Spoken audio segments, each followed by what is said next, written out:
I've just been asked a question on Twitter. Why did you become an ex-Muslim? Um, I think it's more appropriate to answer the question, or more relevant, why was I ever a Muslim? And there I consider my background.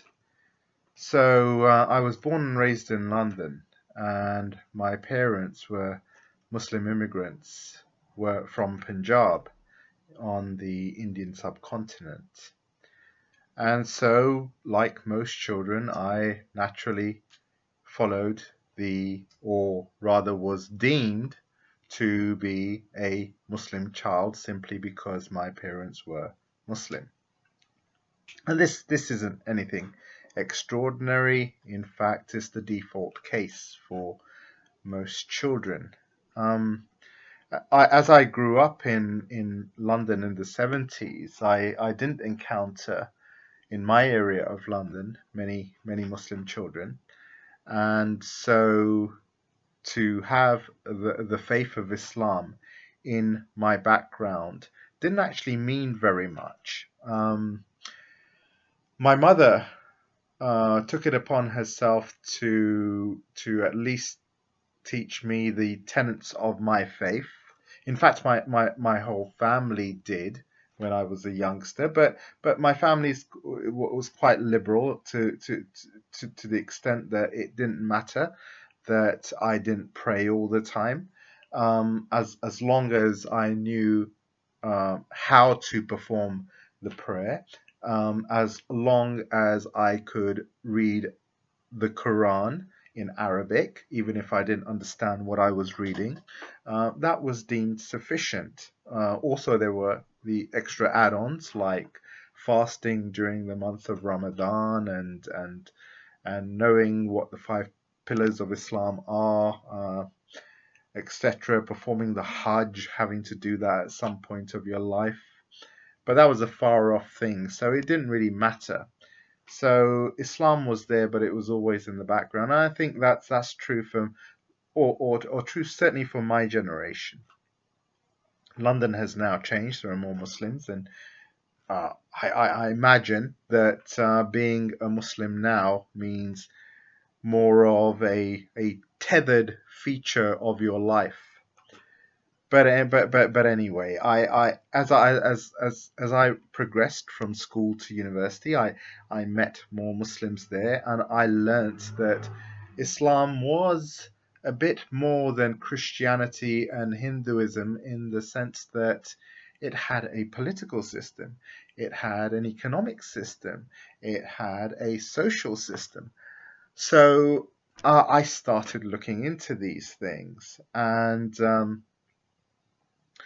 started to learn a bit of Arabic as well, so that I could also read and understand the Quran in Arabic as well as in English. Although my Arabic isn't that good, I can now at least read and understand Arabic more than I can speak it, certainly, but it helps. It does help to read the Quran in Arabic. But what I found was that, and I am from a science background. I did science and engineering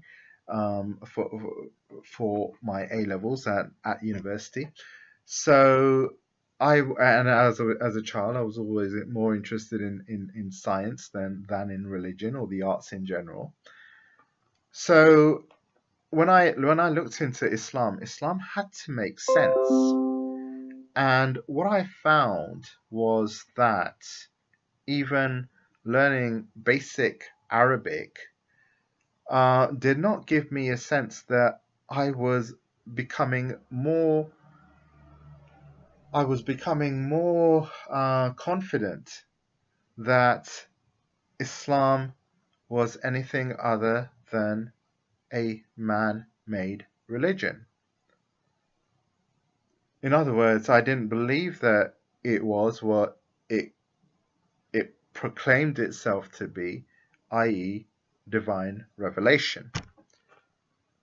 Now, when you reach that point in your life, you have to make a decision. And I decided that the best thing I could do was for me. For many years, I decided that I would try and be a secular Muslim. Those parts of the faith, such as the five prayers, obviously were not meaningful. The five daily prayers. So I became a secular Muslim. So if somebody asked me the question at that stage of my life, are you still a Muslim? Yes, I would say yes, I'm still a Muslim, although I'm not. I'm a non-practicing one. So but then I found that I couldn't live with that. The inconsistency and incompleteness of Islam meant that I could not comfortably have